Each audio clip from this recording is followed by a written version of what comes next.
Thanks very much for inviting me and Audubon to share some perspectives on freshwater wetlands.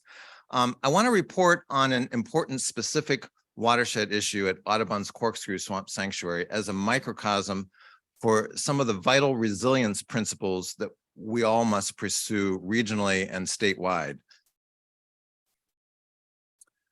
So Corkscrew Swamp Sanctuary is a 13,000-acre national Audubon sanctuary located in northern Collier County, straddling the Lee County border.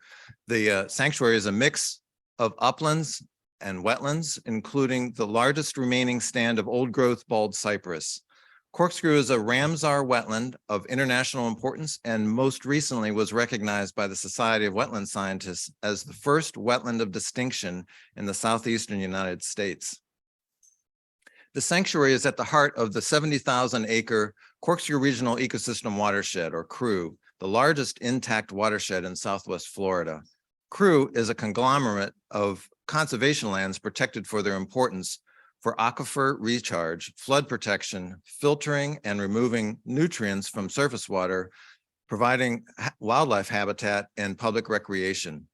However, in recent years, we've been really coming to understand the importance of this whole watershed for the resilience of our region in the face of climate change, which is why we wanted to bring this to you all today. Corkscrew Swamp Sanctuary was established by National Audubon Society in 1954 to protect the old growth bald cypress forest that annually was home to the Corkscrew wood stork colony, which at the time was the largest wood stork colony in North America. This colony has been on Audubon's radar since the early 1900s, which is prior to the Migratory Bird Treaty Act, which was 1916, when wood stork's biggest threat was plume hunters, and at which time Audubon sent a deputized warden to live on the property and protect it from plume hunters. This was an armed deputy for reasons I think many of us understand. In addition to being an iconic species for the Everglades, wood storks use the ecosystem in a way that their success can be used as a metric for the health of our ecosystem. Audubon has monitored wood storks every year since the late 1950s, and these data tell the story of how regional land use changes and climate change are affecting our wetlands. The story they tell is a concerning one for wood storks at Corkscrew Swamp and throughout the Everglades. Wood storks are our canary in the coal mine. These data are telling us that something is wrong. That is why Audubon believes it is premature to delist this species as proposed currently by the U.S. Fish and Wildlife Service. As you probably know, we're in the midst of a comment period on a proposed delisting of the wood stork as a species because its nesting numbers have recovered in South Carolina and Georgia. But here in the Everglades, the story is quite different.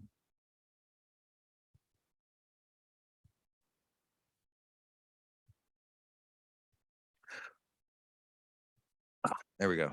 So when examining what's wrong, scientists have been examining the basis for wetlands' role as foraging habitat for wading birds, including wood storks. This is the basis for our understanding about how things work, if you put it that way.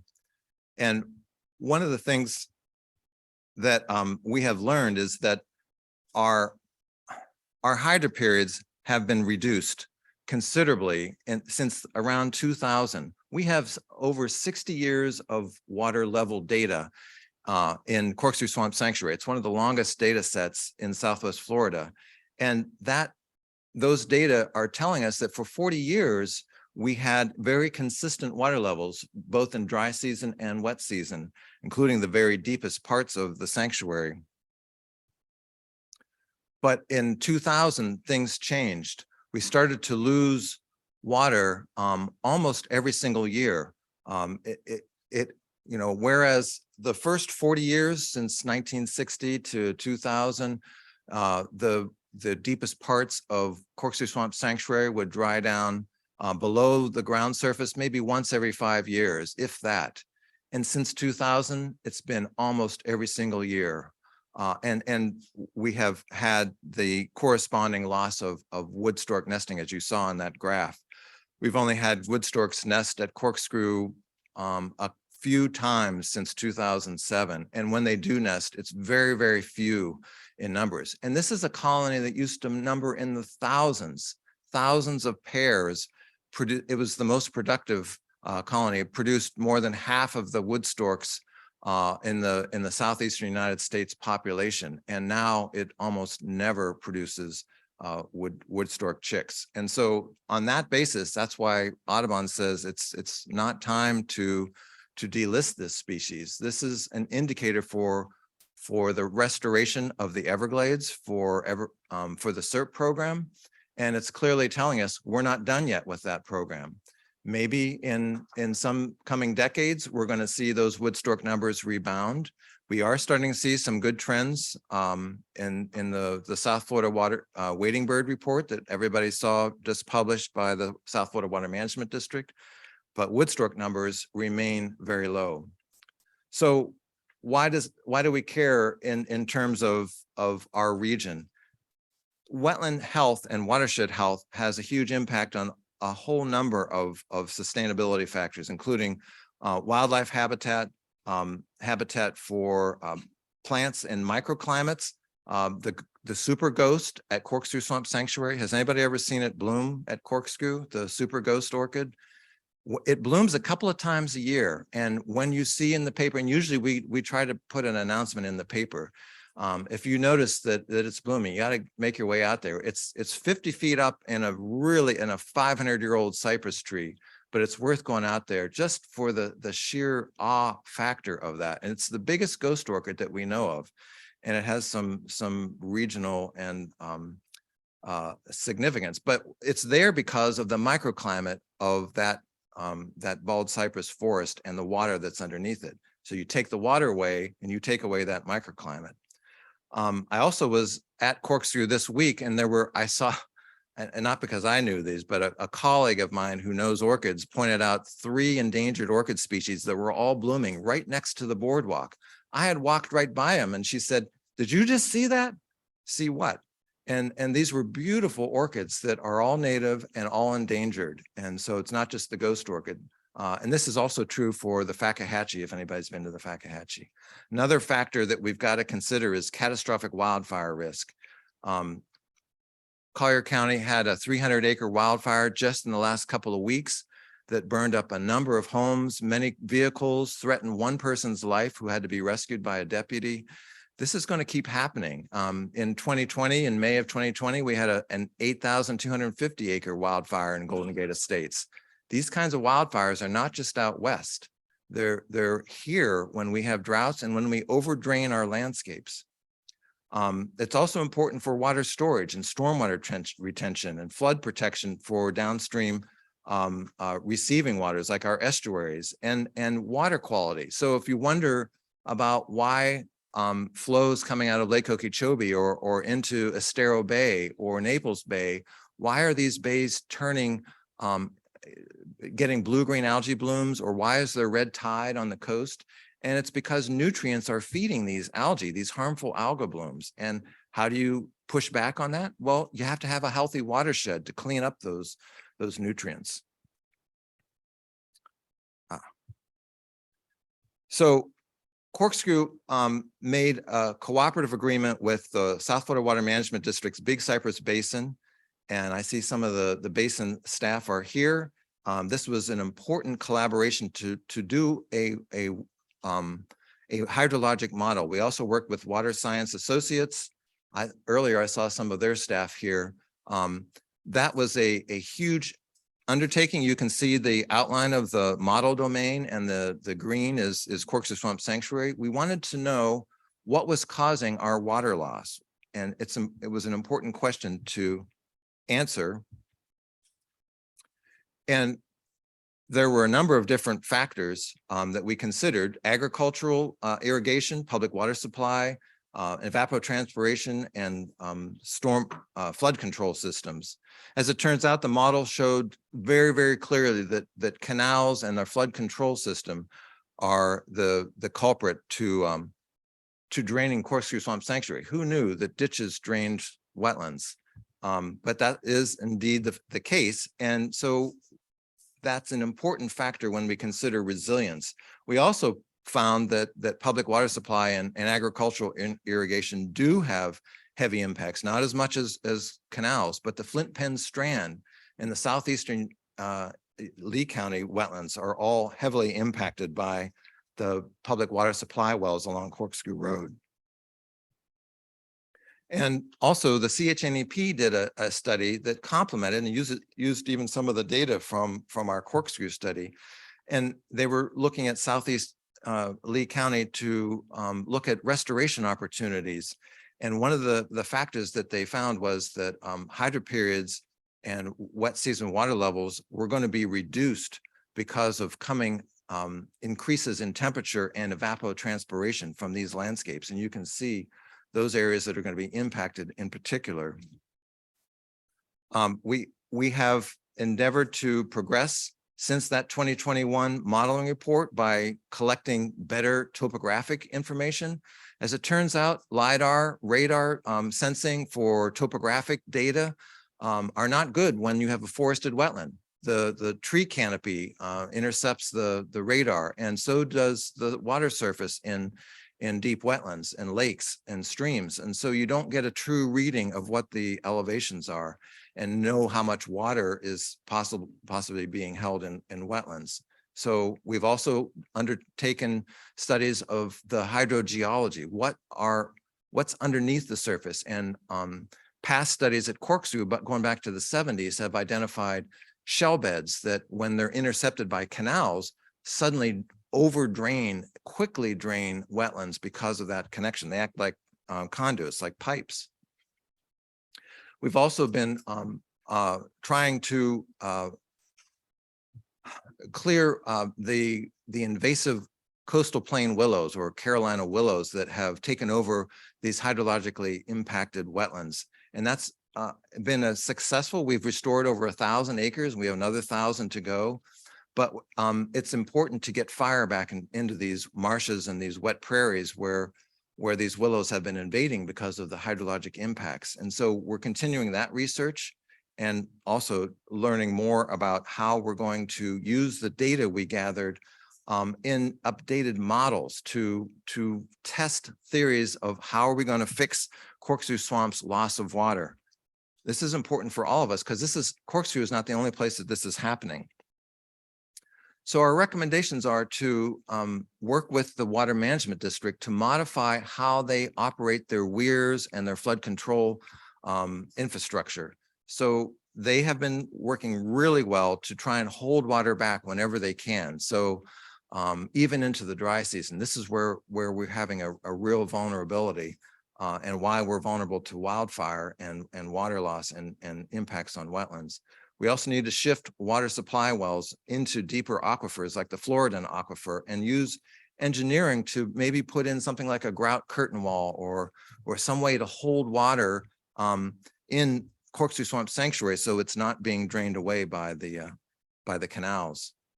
We also need to look at the climate change predictions that underscore the importance of inland wetlands and how critical they are for climate resilience. We need to improve our stormwater practices. Stormwater, if all we're doing is shunting it to tide, we're losing opportunities for holding it into the dry season. We need better regulatory protections for wetlands. That's both the 404 program and the ERPs, the state program. We need to acquire more wetlands and restore those, like the CREW project is itself, or Conservation Collier, Lee County's 2020 program, Florida Forever, the SERP restoration program, and resilience mitigation and adaptation plans must include inland wetlands for their value in resilience.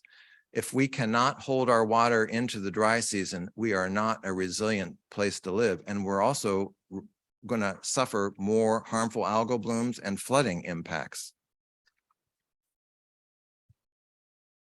So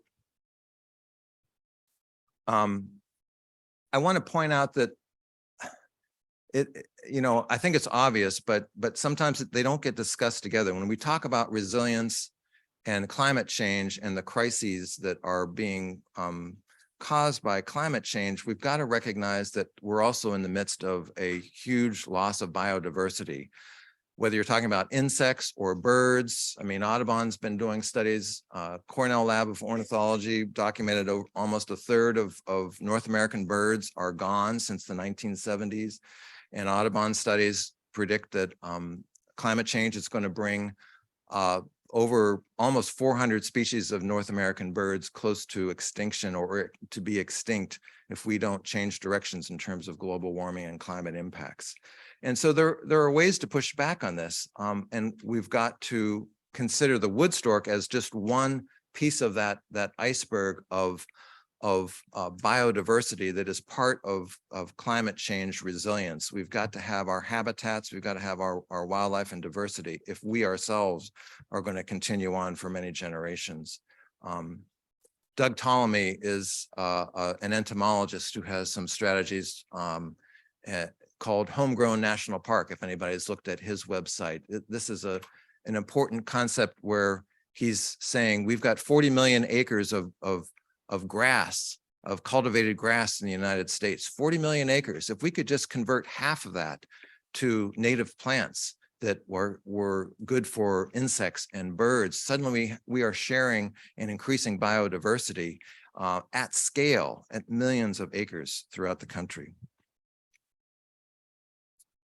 And I also want to point out some important values. This is from the state of Washington, but these are pretty widely held principles about, and we heard this from Tampa Bay NEP. Ed, just before lunch, was talking about the value of blue carbon and green carbon. Climate adaptation functions of wetlands include the wider principles of watershed health. They cleanse pollutants, attenuate floodwaters, and protect downstream communities and estuaries, and reduce catastrophic wildfire risk and recharge aquifers and provide for delaying of sea level rise impacts in South Florida.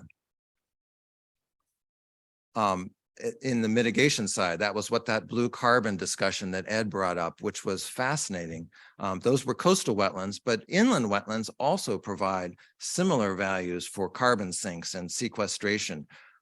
Inland wetlands can provide twice the carbon in their soils as tropical forests. I think coastal wetlands were figured at 10 times that, but they're all important. And forested wetlands sequester huge amounts of carbon in their tree biomass.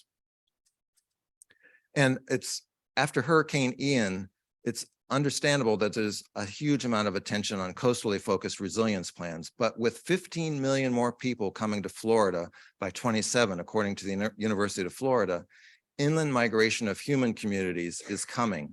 We must plan for protecting and restoring inland watersheds and wildlife habitats before this inland migration of human communities, or we're going to lose what we can't afford to, either economically or ecologically. That is a huge essential for climate resilience. And just to close there are lots of plans for inland wetland resilience, and I think many of us are aware of these: the Florida Wildlife Corridor, the Flint Pen Strand and Southern Crew Project in Southeast Lee County, Everglades Headwaters National Wildlife Refuge, the Western Everglades Restoration Project, SEP and SERP, and our compact that Dr. Savarese was talking about yesterday. You know, these are important collaborations and plans for restoring inland wetlands. And I guess the proof will be in what happens in the coming decades. But the one that you're looking at in front of you is actually one of, it's a principle of nature-based climate solutions, where there's a regional existing large mammal corridor that goes from the Crew Bird Rookery Swamp just south of Corkscrew Swamp Sanctuary, north to the Crew Lands and the Crew Marsh, just northwest of Immokalee. And that corridor goes right through a desiccated old cypress slough called Horsepen Strand. Well, we have convinced Conservation Collier to start buying up the 300 some parcels of that old cypress slough that's right in the middle of Golden Gate Estates, that same area that is vulnerable to wildfires, catastrophic wildfire. And they are buying that up right now, piece by piece. And as they buy it, they're going to be able to put water back into that slough and at the same time protect a panther and black bear corridor. I think this is the kind of project that we need to be investing in terms of inland resiliency. And this reaps benefits for the coastal communities as well as the inland communities. So I hold that out for your consideration. It's not the only project, but it's a model for how we move forward on resiliency with inland freshwater wetlands.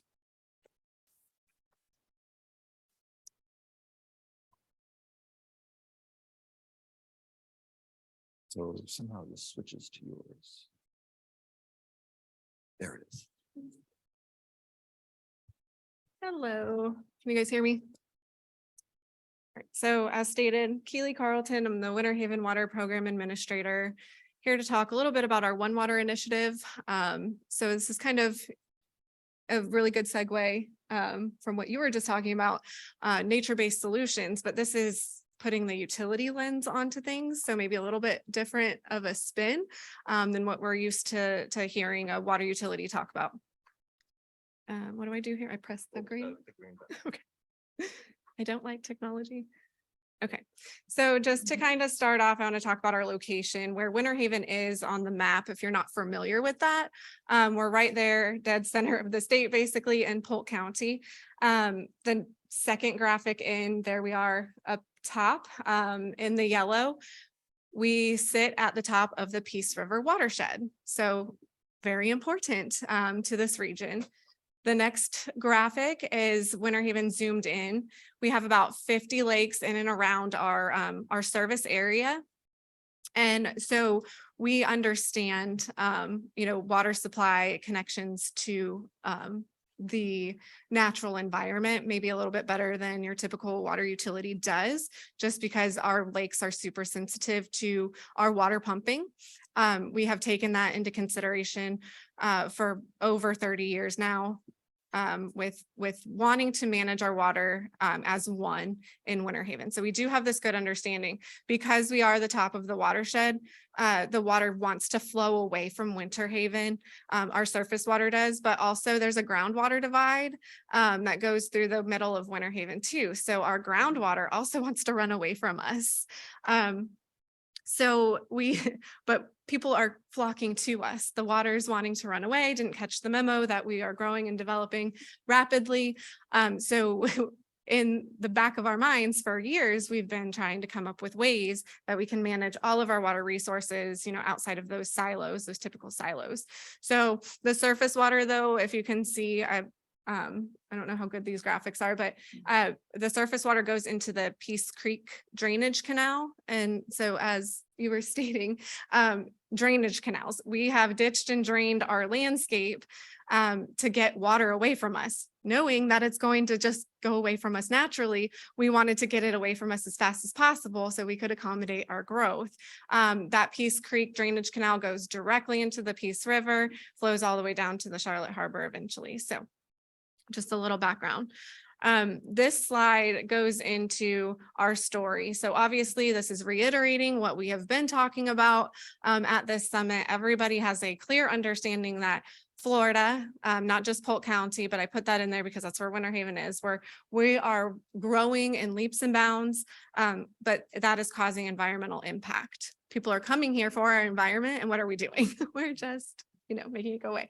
So basically from the utility standpoint, so the one slide that article that I love on there is the Floridan aquifer, why one of the rainiest states is worried about water. You look around, even if you're not a Florida native and haven't heard the stories of how beautiful the landscape used to be, and the connections to land and water and this, that, the other. If you just moved here 6 months ago, you're looking around going, really, why does Florida have a water issue, a water supply issue? It's everywhere. Well, that goes to, there's not a whole lot of education out there of where our water supply is actually coming from. So this is Winter Haven specific. We are the chain of Lake City. Like I said, we've got a lot of those lakes, but that's our logo. So this is very Winter Haven specific, but you can translate these numbers, to your own utility. If you aren't sure how much you're pumping currently or what your consumptive use permit is, these are kind of things that you might want to be paying attention to. So our current numbers in Winter Haven, we are getting our current water supply from the Florida aquifer. So that's why it is a concern to us. We pump 10 million gallons a day. So that's to service. So our population is about 56,000. We service our water service area goes a little bit outside those boundaries. It's about 80,000, and that number is growing every day. We can withdraw about 14.1 million gallons a day, but then we're going to be capped. We're going to need more than that. But that's just our municipality. So currently 10 million gallons a day, 38% of that is going to irrigation. So our potable water supply, that's not even, but we are a wastewater utility as well. And so we do produce reclaimed water, but we are also a large portion of our service area is still on potable water for irrigation. 38% is going to lawns and landscapes. And yet Polk County as a region, we are faced with a challenge. They have told us that, in Winter Haven alone, our projections are stating that we're going to exceed our consumptive use permit. So like I said, the consumptive use permit is for about 15.1 million gallons a day. We're going to exceed that. So conservation is a huge piece of this, but we know that eventually that's, it's going to take a lot to change behaviors in lawns and landscapes. We're going to have to turn on an alternative water supply at some point. So our region in about 2017, Polk County kind of all got together. We're like, how can we address this deficit? We're growing in leaps and bounds. We want our economy to thrive, but how can we address the water supply issue and keep water equitable at the same time? Because alternative water supplies are a lot more expensive than your traditional water supply. We're right now taking from the Florida aquifer, which is we're pumping it, we're treating it just minimally, and we're sending it out to our customers. There's not much that goes into that water treatment process right now. So it's fairly cheap. Even though people don't see it that way, it's going to get more expensive. So like I said, all of the municipalities in Polk kind of got together and said, we'll be the Polk Regional Water Cooperative, we'll address these issues. So we're a big partner in that. And we sit on the conservation team of that. We sit politically and on the technical side of things to come up with the alternative water supplies. And right now we're seeing that as drilling farther into the aquifer, taking from the lower Floridan. And as most of us in here know, that's very salty. So the treatment process, again, more expensive. So we know that we're going to have to translate these costs, to our residents. How can we do that though, in tandem with creating more benefits for our community instead of just paving over the world saying, all right, whatever you guys want to move here, we'll do that. We'll pave it all over and just keep, take the lower Florida aquifer water and send that out to everybody. So Winter Haven, of course, partner in the Polk Regional Water Cooperative. But again, how can we come up with a solution for our community and hopefully beyond? So we've come up with the One Water initiative to manage, again, all of our water resources in Winter Haven as one. So what is that? What is One Water to Winter Haven? That's kind of a buzzword in the industry right now, One Water. A lot of different organizations might have a different definition. So this is Winter Haven specific again, but the 4 R's. So if you just take away anything from our One Water plan, it's the 4 R's. It's to restore, recharge, reclaim, reuse. So number 1 is that restoring our lakes. They're doing pretty good right now. We've had a lot of rainfall. We've captured that very well. So our lakes are looking pretty good, but if we hit drought again, what can we do to restore those lakes immediately? Looking into restoring wetlands for natural water storage features, and this can help to mitigate those flooding aspects in times of heavy and torrential downpours like we've been having. The recharge aspect is to replenish the aquifer. How can we do that? We can come up with green infrastructure projects. We've been really good at doing that in the past. How can we ramp that up, but also do great infrastructure recharge projects, taking stormwater, reclaimed water, and directly putting it back into the aquifer a little bit more rapidly. So we're kind of exploring some projects like that too. So utilizing green infrastructure and gray infrastructure at the same time. Reclaim. So like I said, we are a wastewater utility as well. So just keeping up to date with the technologies out there and seeing where we can use our reclaimed to the best of its ability, and then reusing. So that's just increasing the life cycle of the entire water cycle all at the same time. So great ideas, great concepts, the 4 R's. How can we do that? So in Winter Haven, we're not built out yet. We have a really, really good opportunity right now to leverage development. So this is, creating conservation networks. How can we do that? We can work with our landowners right now, start those partnerships, start those conversations. So as they want to sell for development, they'll have a good idea of how they want to see that happen. So we're out there already. Making sure that people are understanding that Winter Haven is on board with something like this and trying to educate. And then the other thing is we can leverage our comprehensive plan. So this is working with our planning department very closely, and to put One Water into the development code. So how can those that do want to develop in Winter Haven, how can they develop with One Water in mind? And then also the Sapphire Necklace Trail system. Winter Haven is designated a trail town. So how can we leverage the fact that we are already a water-centric community? How can we create more, and how we can connect our people and other people that want to visit us? What's another aspect of connecting Winter Haven to the greater Florida? And then I'm a very visual person. So of course I have this map. This is the sapphire necklace concept. So this is taking those 4 R's and everything that I've just talked about, and it's putting it on a map. So this is Winter Haven. And if you can see the light blue color, that's our current lakes. So we've got a northern chain, we've got a southern chain. So that's what we have now. It's roughly 5,000 acres of water. And those lakes, like I said, they're chains. So you can boat from one lake to the other. It's amazing. It's just very water centric. We've got restaurants on the chain. Legoland is on the chain. Just any given Saturday or Sunday, there's just boats everywhere because you can actually get around town on boat. It's a great place to be. If you've never been to Winter Haven, please come visit us. It's beautiful. So then that's our lakes currently. The darker blue is proposed water storage features and little nature parks per se. So what we can do is we can take those areas of town. We already know that those are degraded wetland areas.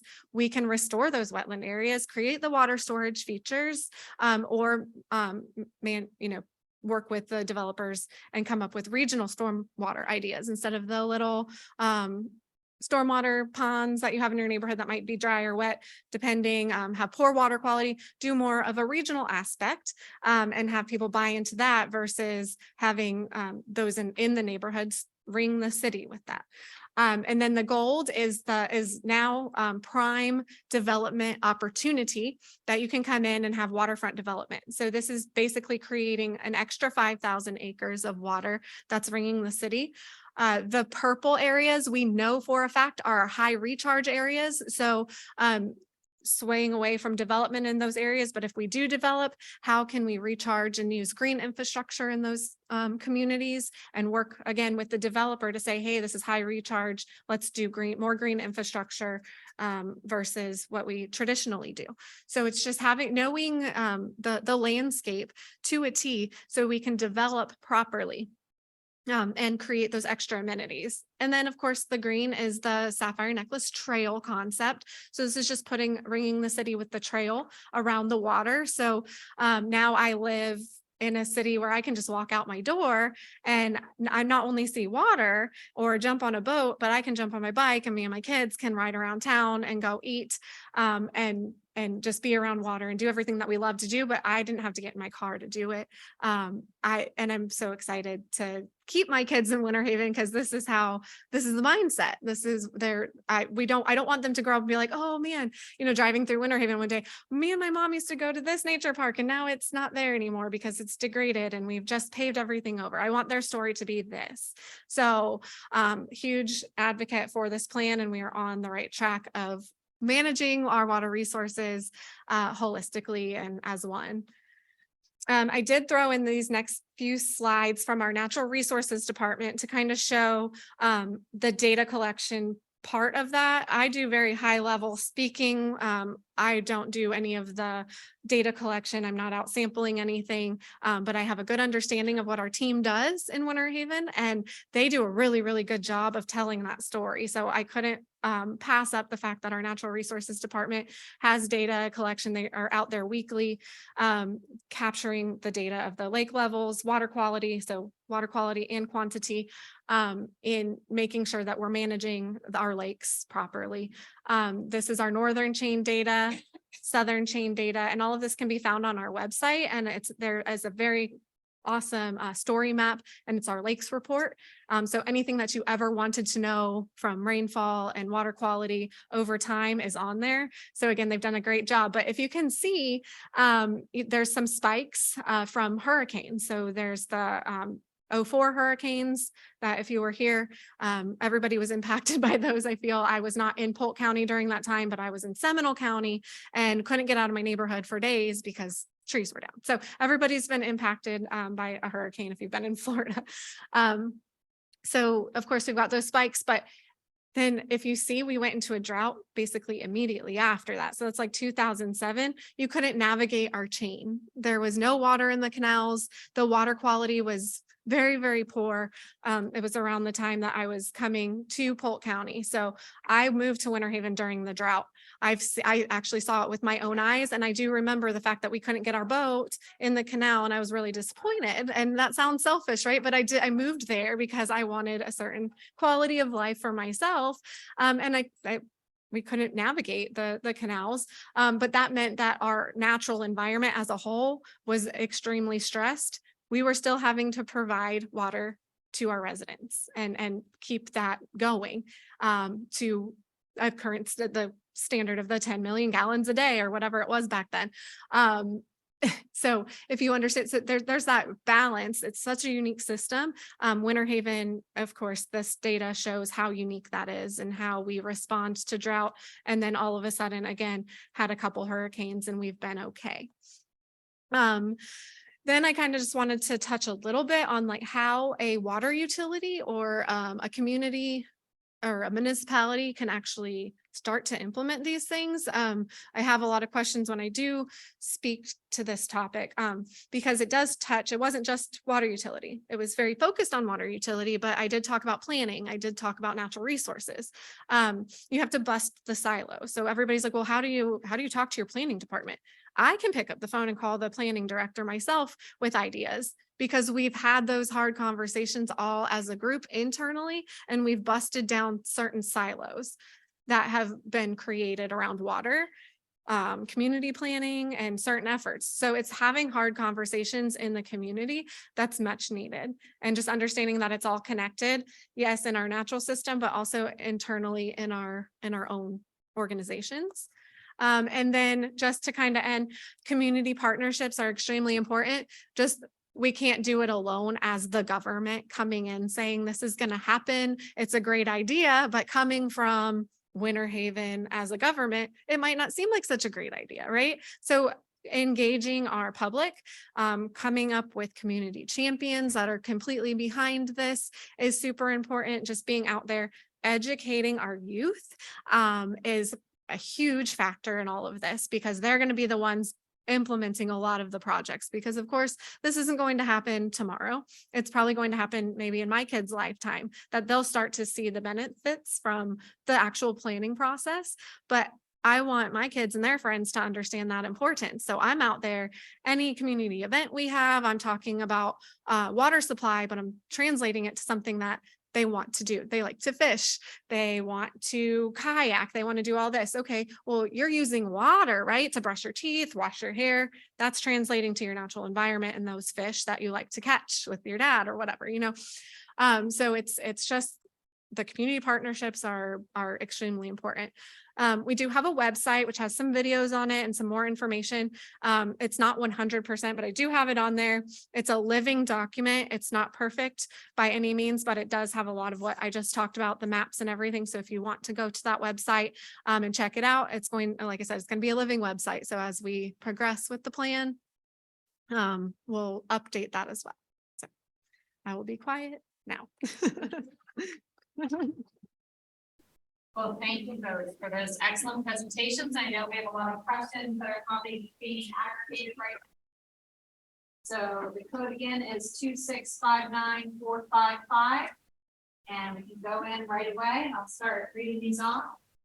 For Brad, Eastern Lee and Collier counties are continuing to develop at an unsustainable rate. How do you think this will impact the sanctuary? It's a huge concern for any land manager, conservation land manager. So we've got to figure out, as Keely was saying, people keep coming here. And so our job is to try and figure out where to put them. They're going to do the least amount of damage. And if possible, to leverage conservation outcomes from whatever land use plans that we've got in place. So we've got to look at high density, mixed use, put them in places that are already impacted, and which also assumes that we have figured out what it is we can't afford to lose. So we've got to map what our resources is, kind of like that vulnerability assessment process that Aaron Deedy was discussing this morning. There's got to be an understanding of what your landscape is and what the value of it is and how it works. And so protecting that is essential for sustainability and resilience. And that means how we place our human communities. Great. And Keely, there's a question for you. Do you guys sell your reclaimed water at all? Do you produce biosolids for fertilizer at your wastewater plant? And then another person asked, does your utility utilize advanced wastewater treatment? Okay, so we have 2 wastewater treatment facilities. One generates the reclaimed water. So we have certain customers that are on reclaim. So we do sell that obviously to them, but we don't do anything with our biosolids in terms of fertilizer, no. And then we have another wastewater treatment plant that also generates reclaimed water, but the majority of that goes to surface water. So it's treated a little bit more because it's going back into the environment. And that's about 4 million gallons a day there. The reclaimed from the other site, I think we generate about 2 million gallons a day that we put out for lawns and landscapes. And then Brad, what is the status of local wetland mitigation banks? So the mitigation banks that I'm familiar with are the Panther Island Mitigation Bank, which is partly part of Corkscrew Swamp Sanctuary. And that is more than half of that has been completed and is being managed in perpetuity as wetlands and habitat. There's a phase that is owned by Audubon that's being converted from an old farm field that the Water Management District used to own. And that's coming into credits as that gets restored. The other one is the Corkscrew Mitigation Bank, which is along Corkscrew Road. I'm not sure what the status of that is. I believe it's still in operation and selling credits. That was owned by the Water Management District. I think it's a privately owned bank now. There was another one out in Hendry County. It ran into some problems with difficulty and restoration. I don't know what its current status is. Mitigation banking brings up the whole issue of wetland regulations and whether those are effective. And I will just point out that since 1996, we have lost at least 30,000 acres of wetlands in Lee and Collier County alone. And that's according to NOAA data that look at satellite imagery and land interpretation. So I would say that the regulatory program across the board is not effective. We need to do better. And Keely, can you talk more about your utilities conservation program, what your conservation program is working on, and also speak to those light blue, not the sapphire necklace of created wetlands or restored wetlands, but the light blue lakes. Are those natural or are those man-made? So Winter Haven, a lot of them are the sinkhole lakes, and then the canals were constructed man-made. So a little bit of a spread there. There's natural and then sinkhole and a little man-made aspect going on there. Conservation programs. Oh, sorry. Did you guys hear that? Okay, good. My cheerleader voice is still there. So conservation programs, that gets me very excited because that's a big part of our programming that I get to head up. But we do have the fluffy rebates, the toilet rebates, the smart irrigation controllers. We give away rain sensors, conservation kits and such. But we have really ramped up irrigation education in Winter Haven. And so this is a one-on-one kind of program where when somebody calls complaining about a high bill, not understanding their irrigation system, if they're brand new to Florida and they just moved into a house that the developer accidentally left the irrigation timer to run 7 days a week, 3 times a day type thing, and they got that first bill, that's hard to swallow. They think that's our fault that we did that to them. So that's my opportunity to jump in there and go out and personally speak to the resident and get them comfortable with utilizing their irrigation timer. And that's actually an award-winning conservation program in Florida. We actually just won an award this year for that. And we've saved, close to 4 million gallons, I think, over the past 3 years, just from doing that.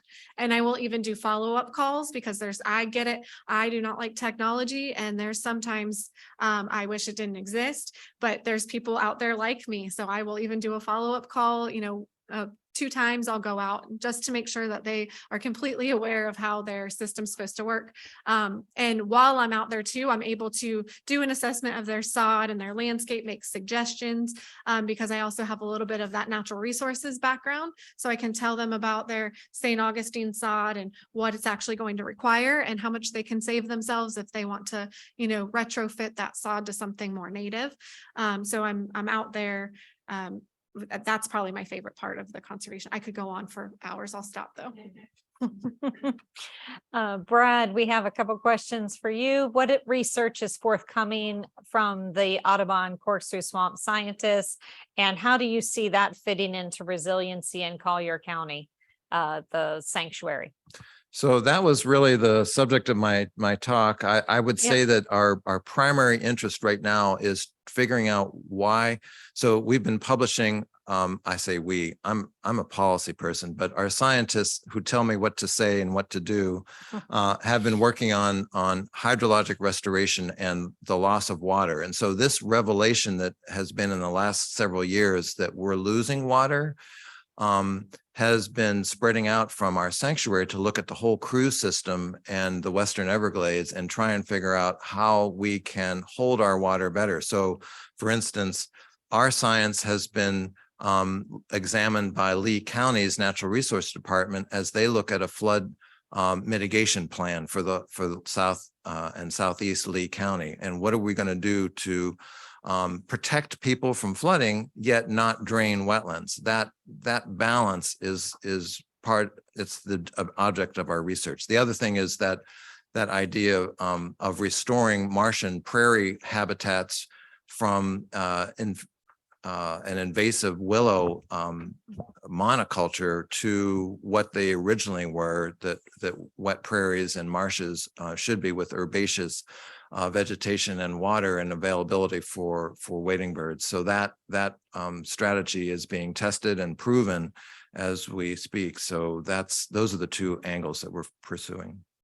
By the way, there's a Corkscrew Science Forum, just like it used to be out at Big Cypress. There's a Corkscrew Science Forum that we have hosted for a number of years, and during the pandemic it went on hiatus, but we're trying to bring that back. So keep your eyes peeled for that, for those scientists who are interested in research sharing. Thank you. Keely, what makes an area a high recharge area?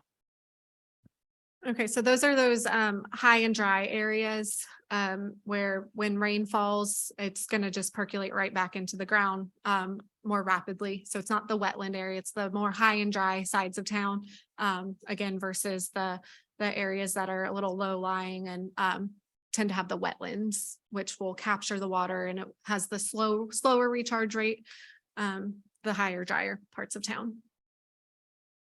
And then a follow-up question, are there discussions about landscape practices, potential new regulations on drought tolerant vegetation or limits on turf? So you already talked about limiting irrigation, but does that translate into actual landscaping practices? Okay, so currently Winter Haven just adopted the Florida Water Star practice. So when all the new homes that are coming online will have to follow the certain Water Star criteria. So that's energy efficient indoors. And then I think we did the 60-40 package deal where 60% of the sod and landscape can be irrigated and 40% should have no irrigation at all. So usually a developer will do like bahia grass in the backyard with no irrigation, because obviously, that is that bounces back better. And then the front yard can still have the St. Augustine, but they're doing like more low flow in the landscape beds, low flow irrigation, extending the landscape beds so there's less turf area. So that's the current. So moving forward from when we adopted that a couple of weeks ago, new development will have to follow that. And then we're really trying to hone in, knowing that irrigation's the low hanging fruit for us, how we can start to change the behaviors. So what can our utility invest back into our budget to where I can go out and rebate people for those adjustments that they're going to make in their landscape. So again, it's the behavior switch, but how can I give you money back for doing that as well? We're trying to find that sweet spot right now and come up with those tools, but it's coming. And another one is, has the one water concept been codified in land development plan already?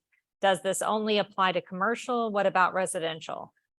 So that's a good question. The plan is not 100% complete yet, but it's coming, and we're looking at all of those avenues. Like I said, our team internally is working on it, and then we've got consultants on board as well, and they've made suggestions for our comp plan. So it's not in stone, but we're really working on getting it to that point at the end of the plan. So it will happen. But in the meantime, all the developers that are coming through our doors, we're having the conversations. So again, there's no true meat behind it, but we're still boots on the ground with the idea and concept. And a question for Brad, are there other avian indicator species that I may see in my backyard? So sure. I mean, I get calls, and I have been getting these in the last couple of years, that people have not been seeing as many birds at their bird feeder, or it just seems like there aren't as many around. So this is no small question. Audubon and eBird and Cornell Lab run a couple of censuses that all of us can go out in our backyards and in our parks and count birds. And we compare those data from year to year. The Christmas bird count is the longest running example, 120 years of that, but also the great backyard bird count that Cornell and eBird run. So those sorts of what's in my backyard are certainly indicators of the health and direction and trends in birds in general.